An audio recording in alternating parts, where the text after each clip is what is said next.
تفہیم القرآن سید ابوالعلا مودودی، سورہ نساء آیات 11 تا 14۔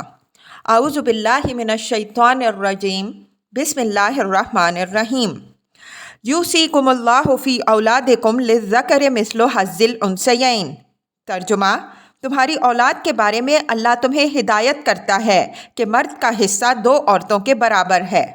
تفسیر: میراث کے معاملے میں یہ اولین اصولی ہدایت ہے کہ مرد کا حصہ عورت سے دگنا ہے، کیونکہ شریعت نے خاندانی زندگی میں مرد پر زیادہ معاشی ذمہ داریوں کا بوجھ ڈالا ہے اور عورت کو بہت سی معاشی ذمہ داریوں کے بار سے سبکدوش کر رکھا ہے۔ لہٰذا انصاف کا تقاضا یہی ہے کہ میراث میں عورت کا حصہ مرد کی بنسبت کم رکھا جاتا۔ فَإِن كُنَّ نِسَاءً فَوْقَ اثْنَتَيْنِ فَلَهُنَّ ثُلُثَا مَا تَرَكَ۔ ترجمہ: اگر میت کی وارث دو سے زائد لڑکیاں ہوں تو انہیں ترکے کا 2/3 دیا جائے۔ تفسیر: یہی حکم دو لڑکیوں کا بھی ہے۔ مطلب یہ ہے کہ اگر کسی شخص نے کوئی لڑکا نہ چھوڑا ہو اور اس کی اولاد میں صرف لڑکیاں ہی لڑکیاں ہوں تو خواہ 2 لڑکیاں ہوں یا 2 سے زائد، بہرحال اس کے کل ترکے کا 2/3 حصہ ان لڑکیوں میں تقسیم ہوگا اور باقی 1/3 دوسرے وارثوں میں۔ لیکن اگر میت کا صرف ایک لڑکا ہو تو اس پر اجماع ہے کہ دوسرے وارثوں کی غیر موجودگی میں وہ کل مال کا وارث ہوگا، اور دوسرے وارث موجود ہوں تو ان کا حصہ دینے کے بعد باقی سب مال اسے ملے گا۔ وَإِن كَانَتْ وَاحِدَةً فَلَهَا النِّصْفُ۔ ترجمہ: اور اگر ایک ہی لڑکی وارث ہو تو آدھا ترکہ اس کا ہے۔ وَلِأَبَوَيْهِ لِكُلِّ وَاحِدٍ مِّنْهُمَا السُّدُسُ مِمَّا تَرَكَ إِن كَانَ لَهُ وَلَدٌ۔ ترجمہ: اگر میت صاحب اولاد ہو تو اس کے والدین میں سے ہر ایک کو ترکے کا 6واں حصہ ملنا چاہیے۔ تفسیر: یعنی میت کے صاحب اولاد ہونے کی صورت میں بہرحال میت کے والدین میں سے ہر ایک 6 کا حقدار ہوگا، خواہ میت کی وارث صرف بیٹیاں ہوئی ہوں یا صرف بیٹے، یا بیٹے اور بیٹیاں ہوں، یا ایک بیٹا ہو یا ایک بیٹی ہو۔ رہے باقی 2/3 تو ان میں دوسرے وارث شریک ہوں گے۔ فَإِن لَّمْ يَكُن لَّهُ وَلَدٌ وَوَرِثَهُ أَبَوَاهُ فَلِأُمِّهِ الثُّلُثُ۔ ترجمہ: اور اگر وہ صاحب اولاد نہ ہو اور والدین ہی اس کے وارث ہوں تو ماں کو تیسرا حصہ دیا جائے گا۔ تفسیر: ماں باپ کے سوا کوئی اور وارث نہ ہو تو باقی 2/3 باپ کو ملے گا، ورنہ 2/3 میں باپ اور دوسرے وارث شریک ہوں گے۔ فَإِن كَانَ لَهُ إِخْوَةٌ فَلِأُمِّهِ السُّدُسُ۔ ترجمہ: اور اگر میت کے بھائی بہن بھی ہوں تو ماں 6 حصے کی حقدار ہوگی۔ تفسیر: بھائی بہن ہونے کی صورت میں ماں کا حصہ 1/3 کے بجائے 6واں کر دیا گیا ہے۔ اس طرح ماں کے حصے میں سے جو 6واں لیا گیا ہے وہ باپ کے حصے میں ڈالا جائے گا، کیونکہ اس صورت میں باپ کی ذمہ داریاں بڑھ جاتی ہیں۔ یہ واضح رہے کہ میت کے والدین اگر زندہ ہوں تو اس کے بہن بھائیوں کو حصہ نہیں پہنچتا۔ مِن بَعْدِ وَصِیَّةٍ یُوصِی بِہَا أَوْ دَیْنٍ۔ ترجمہ: یہ سب حصے اس وقت نکالے جائیں گے جبکہ وصیت جو میت نے کی ہو پوری کر دی جائے اور قرض جو اس پر ہو ادا کر دیا جائے۔ تفسیر: وصیت کا ذکر قرض پر مقدم اس لیے کیا گیا ہے کہ قرض کا ہونا ہر مرنے والے کے حق میں ضروری نہیں ہے اور وصیت کرنا اس کے لیے ضروری ہے، لیکن حکم کے اعتبار سے امت کا اس پر اجماع ہے کہ قرض وصیت پر مقدم ہے۔ یعنی اگر میت کے ذمے قرض ہو تو سب سے پہلے میت کے ترکے میں سے وہ ادا کیا جائے گا، پھر وصیت پوری کی جائے گی اور اس کے بعد وراثت تقسیم ہوگی۔ وصیت کے متعلق سورہ بقرہ حاشیہ نمبر 182 میں ہم بتا چکے ہیں کہ آدمی کو اپنے کل مال کے 1/3 حصے کی حد تک وصیت کرنے کا اختیار ہے، اور یہ وصیت کا قاعدہ اس لیے مقرر کیا گیا ہے کہ قانون وراثت کی روح سے جن عزیزوں کو میراث میں حصہ نہیں پہنچتا ان میں سے جس کو یا جس کو آدمی مدد کا مستحق پاتا ہو اس کے لیے اپنے اختیار تمیزی سے حصہ مقرر کر دے۔ مثلاً کوئی یتیم پوتا یا پوتی موجود ہے یا کسی بیٹے کی بیوہ مصیبت کے دن کاٹ رہی ہے، یا کوئی بھائی یا بہن یا بھاوج یا بھتیجا یا بھانجا یا اور کوئی عزیز ایسا ہو جو سہارے کا محتاج نظر آتا ہے، تو اس کے حق میں وصیت کے ذریعے سے حصہ مقرر کیا جا سکتا ہے۔ اور اگر رشتہ داروں میں کوئی ایسا نہیں ہے تو دوسرے مستحقین کے لیے یا کسی رفع عام کے کام میں صرف کرنے کے لیے وصیت کی جا سکتی ہے۔ خلاصہ یہ ہے کہ آدمی کی کل ملکیت میں سے 2/3 یا اس سے کچھ زائد کے متعلق شریعت نے میراث کا ضابطہ بنا دیا ہے، جس میں سے شریعت کے نامزد کردہ وارثوں کو مقررہ حصے ملیں گے، اور 1/3 یا اس سے کچھ کم کو خود اس کی ثوابدید پر چھوڑا گیا ہے کہ اپنے مخصوص خاندانی حالات کے لحاظ سے، جو ظاہر ہے کہ ہر آدمی کے معاملے میں مختلف ہوں گے، جس طرح مناسب سمجھے تقسیم کرنے کی وصیت کر دے۔ پھر اگر کوئی شخص اپنی وصیت میں ظلم کرے یا بألفاظ دیگر اپنے اختیار تمیزی کو غلط طور پر اس طرح استعمال کرے جس سے کسی کے جائز حقوق متاثر ہوتے ہوں، تو اس کے لیے یہ چارہ کار رکھ دیا گیا ہے کہ خاندان کے لوگ باہمی رضامندی سے اس کی اصلاح کر لیں، یا قاضی شرعی سے مداخلت کی درخواست کی جائے اور وہ وصیت کو درست کر دے۔ آباؤکم و ابناؤکم لا تدرون ایہم اقرب لکم نفعا۔ ترجمہ: تم نہیں جانتے کہ تمہارے ماں باپ اور تمہاری اولاد میں سے کون بلحاظ نفع تم سے زیادہ قریب تر ہے۔ فریضۃ من اللہ۔ ترجمہ: یہ حصے اللہ نے مقرر کر دیے ہیں۔ ان اللہ کان علیما حکیما۔ ترجمہ: اور اللہ یقیناً سب حقیقتوں سے واقف ہے اور ساری مصلحتوں کو جاننے والا ہے۔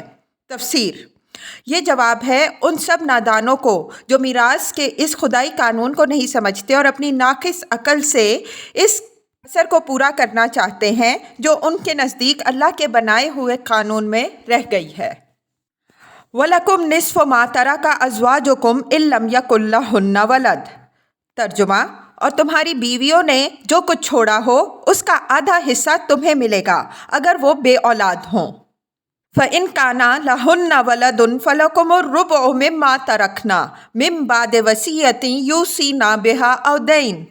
ترجمہ: ورنہ اولاد ہونے کی صورت میں ترکے کا 1/4 حصہ تمہارا ہے، جب کہ وصیت جو انہوں نے کی ہو پوری کر دی جائے اور قرض جو انہوں نے چھوڑا ہو ادا کر دیا جائے۔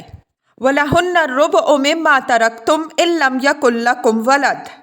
ترجمہ: اور وہ تمہارے ترکے میں سے 1/4 کی حقدار ہوں گی اگر تم بے اولاد ہو۔ فَإِن كَانَ لَكُمْ وَلَدٌ فَلَهُنَّ الثُّمُنُ مِمَّا تَرَكْتُمْ۔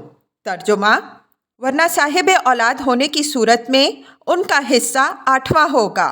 تفسیر: یعنی خواہ ایک بیوی ہو یا کئی بیویاں ہوں، اولاد ہونے کی صورت میں وہ 8ویں حصے کی اور اولاد نہ ہونے کی صورت میں 4تھے حصے کی حقدار ہوں گی، اور یہ 1/4 یا 1/8واں حصہ سب بیویوں میں برابری کے ساتھ تقسیم کیا جائے گا۔ من بعد وصیۃ توصون بہا او دین۔ ترجمہ: بعد اس کے کہ جو وصیت تم نے کی ہو وہ پوری کر دی جائے اور جو قرض تم نے چھوڑا ہو وہ ادا کر دیا جائے۔ وَإِن كَانَ رَجُلٌ يُورَثُ كَلَالَةٌ أَوْ امْرَأَةٌ وَلَهُ أَخٌ أَوْ أُخْتٌ فَلِكُلِّ وَاحِدٍ مِّنْهُمُ السُّدُسُ۔ ترجمہ: اور اگر وہ مرد یا عورت جس کی میراث تقسیم طلب ہے بے اولاد بھی ہو اور اس کے ماں باپ بھی زندہ نہ ہوں مگر اس کا ایک بھائی یا ایک بہن موجود ہو، تو بھائی اور بہن ہر ایک کو 6واں حصہ ملے گا۔ فَإِن كَانُوا أَكْثَرَ مِن ذَلِكَ فَهُمْ شُرَكَاءُ فِي الثُّلُثِ۔ ترجمہ: اور بھائی بہن ایک سے زیادہ ہوں تو کل ترکے کے 1/3 میں وہ سب شریک ہوں گے۔ تفسیر: باقی 5/6 یا 2/3 جو بچتے ہیں ان میں اگر کوئی اور وارث موجود ہو تو اس کو حصہ ملے گا، ورنہ اس پوری باقی ماندہ ملکیت کے متعلق اس شخص کو وصیت کرنے کا حق ہوگا۔ اس آیت کے متعلق مفسرین کا اجماع ہے کہ اس میں بھائی اور بہنوں سے مراد اخیافی بھائی اور بہن ہیں، یعنی جو میت کے ساتھ صرف ماں کی طرف سے رشتہ رکھتے ہوں اور باپ ان کا دوسرا ہو۔ رہے سگے بھائی بہن اور وہ سوتیلے بھائی بہن جو باپ کی طرف سے میت کے ساتھ رشتہ رکھتے ہوں تو ان کا حکم اسی سورہ کے آخر میں ارشاد ہوا ہے۔ من بعد وصیۃ یوصی بہا او دین غیر مدار۔ ترجمہ: جبکہ وصیت جو کی گئی ہو پوری کر دی جائے اور قرض جو میت نے چھوڑا ہو ادا کر دیا جائے بشرطے کہ وہ ضرر رساں نہ ہو۔ تفسیر: وصیت میں ضرر رسانی یہ ہے کہ ایسے طور پر وصیت کی جائے جس سے مستحق رشتہ داروں کے حقوق تلف ہوتے ہیں، اور قرض میں ضرر رسانی یہ ہے کہ محض حقداروں کو محروم کرنے کے لیے آدمی خواہ مخواہ اپنے اوپر ایسے قرض کا اقرار کر لے جو اس نے فی الواقع نہ لیا ہو، یا اور کوئی چال ایسی چلے جس سے مقصود یہ ہو کہ حقدار میراث سے محروم ہو جائیں۔ اس قسم کے ضرر کو گناہ کبیرہ قرار دیا گیا ہے۔ چنانچہ حدیث میں آیا ہے کہ وصیت میں نقصان رسانی بڑے گناہوں میں سے ایک ہے، اور ایک دوسری حدیث میں نبی صلی اللہ علیہ وسلم کا ارشاد ہے کہ آدمی تمام عمر اہل جنت کے سے کام کرتا رہتا ہے مگر مرتے وقت وصیت میں ضرر رسانی کر کے اپنی کتاب زندگی کو ایسے اعمال پر ختم کر جاتا ہے جو اسے دوزخ کا مستحق بنا دیتی ہیں۔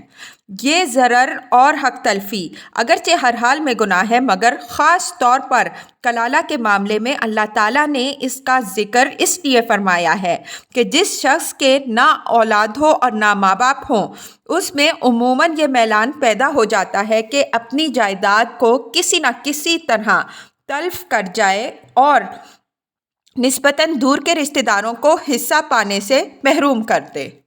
وصیۃً من اللہ۔ ترجمہ: یہ حکم ہے اللہ کی طرف سے۔ واللہ علیم حلیم۔ ترجمہ: اور اللہ دانا و بینا اور نرم خو ہے۔ تفسیر: یہاں اللہ تعالیٰ کی صفت علم کا اظہار دو وجوہ سے کیا گیا ہے۔ ایک یہ کہ اگر اس قانون کی خلاف ورزی کی گئی تو اللہ کی گرفت سے آدمی بچ نہ سکے گا۔ دوسرے یہ کہ اللہ نے جو حصے جس طرح مقرر کیے ہیں وہ بالکل صحیح ہیں، کیونکہ بندوں کی مصلحت جس چیز میں ہے اللہ اس کو خود بندوں سے زیادہ بہتر جانتا ہے، اور اللہ کی صفت حلم یعنی اس کی نرم خوئی کا ذکر اس لیے فرمایا کہ اللہ نے یہ قوانین مقرر کرنے میں سختی نہیں کی ہے، بلکہ ایسے قاعدے مقرر کیے ہیں جن میں بندوں کے لیے زیادہ سے زیادہ سہولت ہے تاکہ وہ مشقت اور تنگی میں مبتلا نہ ہوں۔ تلک حدود اللہ۔ ترجمہ: یہ اللہ کی مقرر کی ہوئی حدیں ہیں۔ وَمَن يُطِعِ اللَّهَ وَرَسُولَهُ يُدْخِلْهُ جَنَّاتٍ تَجْرِی مِن تَحْتِهَا الْأَنْہَارُ خَالِدِینَ فِیہَا۔ ترجمہ: جو اللہ اور اس کے رسول صلی اللہ علیہ وسلم کی اطاعت کرے گا اسے اللہ ایسے باغوں میں داخل کرے گا جن کے نیچے نہریں بہتی ہوں گی، اور ان باغوں میں وہ ہمیشہ رہے گا۔ وَذَلِکَ الْفَوْزُ الْعَظِیمُ۔ ترجمہ: اور یہی بڑی کامیابی ہے۔ وَمَن یعص اللَّهَ وَرَسُولَهُ وَیَتَعَدَّ حُدُودَهُ یُدْخِلْهُ نَارًا خَالِدًا فِیہَا۔ ترجمہ: اور جو اللہ اور اس کے رسول صلی اللہ علیہ وسلم کی نافرمانی کرے گا اور اس کی مقرر کی ہوئی حدوں سے تجاوز کرے گا اسے اللہ آگ میں ڈالے گا جس میں وہ ہمیشہ رہے گا۔ وَلَهُ عَذَابٌ مُہِینٌ۔ ترجمہ: اور اس کے لیے رسوا کن سزا ہے۔ تفسیر: یہ ایک بڑی خوفناک آیت ہے جس میں ان لوگوں کو ہمیشگی کے عذاب کی دھمکی دی گئی ہے جو اللہ تعالیٰ کے مقرر کیے ہوئے قانون وراثت کو تبدیل کریں یا ان دوسری قانونی حدود کو توڑیں جو خدا نے اپنی کتاب میں واضح طور پر مقرر کر دی ہیں۔ لیکن سخت افسوس ہے کہ اس قدر سخت وعید کے ہوتے ہوئے بھی مسلمانوں نے بالکل یہودیوں کی سی جسارت کے ساتھ خدا کے قانون کو بدلا اور اس کی حدوں کو توڑا۔ اس قانون وراثت کے معاملے میں جو نافرمانیاں کی گئی ہیں وہ خدا کے خلاف کھلی بغاوت کی حد تک پہنچتی ہیں۔ کہیں عورتوں کو میراث سے مستقل طور پر محروم کیا گیا ہے اور کہیں صرف بڑے بھائی کو میراث کا مستحق ٹھہرایا گیا۔ کہیں سرے سے تقسیم میراث ہی کے طریقے کو چھوڑ کر مشترک خاندانی جائیداد کا طریقہ اختیار کر لیا گیا ہے۔ کہیں عورتوں اور مردوں کا حصہ برابر کر دیا گیا ہے، اور اب ان پر پرانی بغاوتوں کے ساتھ تازہ ترین بغاوت یہ ہے کہ بعض مسلمان ریاستیں اہل مغرب کی تقلید میں وفات ٹیکس، ڈیتھ ڈیوٹی اپنے ہاں رائج کر رہی ہیں، جس کے معنی یہ ہے کہ میت کے وارثوں میں ایک وارث حکومت بھی ہے جس کا حصہ رکھنا اللہ میاں بھول گئے تھے۔ حالانکہ اسلامی اصول پر اگر میت کا ترکہ کسی صورت میں حکومت کو پہنچتا ہے تو وہ صرف یہ ہے کہ کسی مرنے والے کا کوئی قریب و بعید رشتہ دار موجود نہ ہو اور اس کا چھوڑا ہوا مال تمام اشیاء متروکہ انکلیمڈ پراپرٹیز کی طرح داخل بیت المال ہو جائے۔ پھر حکومت اس صورت میں کوئی حصہ پا سکتی ہے جبکہ مرنے والا اپنی وصیت میں اس کے لیے کوئی حصہ مقرر کر جائے۔